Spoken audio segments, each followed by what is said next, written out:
Welcome back everyone to another episode of In Depth with Academia. I'm Richard Price, CEO of Academia EDU, and today I'll be delving into a fascinating paper by Jalaluddin Ahmad Ar-Rawi.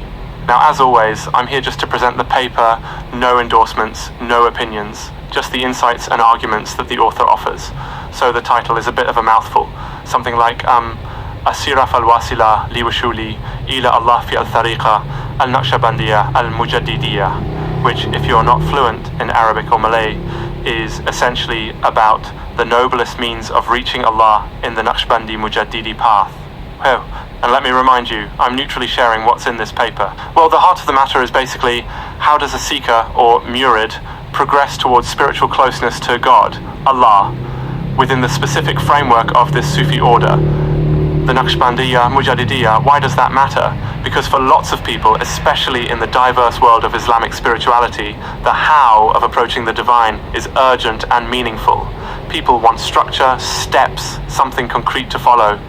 And the Naqshbandi tradition, one of the major Sufi orders, offers a very detailed path. Now, the author, Ar-Rawi, builds this journey around four main preconditions and four foundational practices.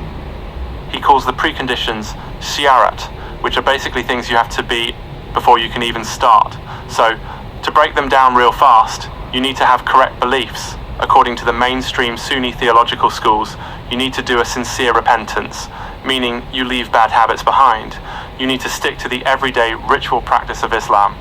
Got to follow one of the four main legal schools. And you absolutely have to avoid anything considered heretical or a non-mainstream innovation in your faith. After that, only then, do you hit the four main usul, or methodical foundations. These are almost like the four pillars of advancing on this Sufi path. Let's talk about what they are, and why they might matter for, well, anyone listening. Number one, the Suhbat Murid Sadiq dengan Shaykh Kamil. Basically, the honest student, Murid Sadiq, must attach himself to a well-qualified teacher, the Shaykh Kamil. There's a big focus on manners here. So, like, the spiritual teacher isn't just spouting wisdom. He's got to be humble, not in it for fame or money, and has to walk the talk before talking the talk. Actually, that's probably a good rule for any mentor, right? Not only in spiritual stuff. Number two, Rabita. This is a sort of heart connection. Imagine the student mentally picturing his teacher, and through that, opening himself up to spiritual influences and support, whether the teacher's alive or even after he's passed away. Oddly, it almost sounds like visualization in sports psychology, or when you picture your grandma cheering you on when you've got a big audition, except, well, with more metaphysical effects. Anyway, moving on. Number three, Zikir Azkar, the remembrance of God repeating divine names, inwardly, quietly, in the heart. The method is detailed. There are even specific body postures, particular spiritual centers in the chest or head to focus on, numbers to count, and the takeaway here. Honestly, I think it highlights how structured spiritual exercises can be. It's not just about getting in the zone, but having a roadmap with checkpoints and everything. Number four, Muraqabah, that is spiritual mindfulness or watchfulness. The paper outlines levels from just being aware of God to much deeper mystical experiences tied to different stages of spiritual maturity.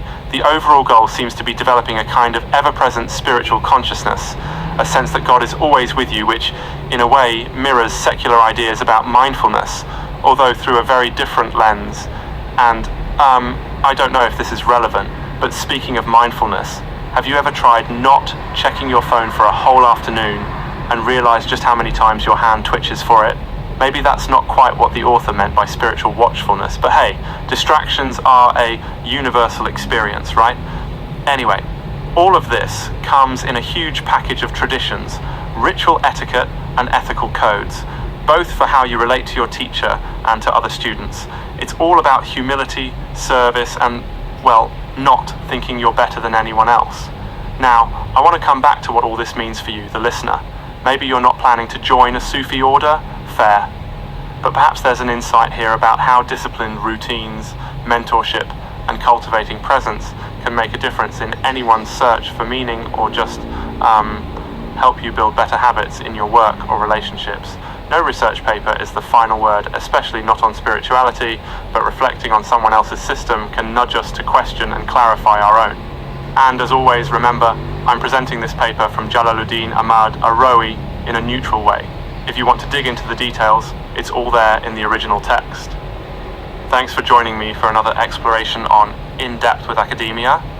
Until next time, keep thinking, keep questioning, and, well, don't forget to check in with yourself once in a while.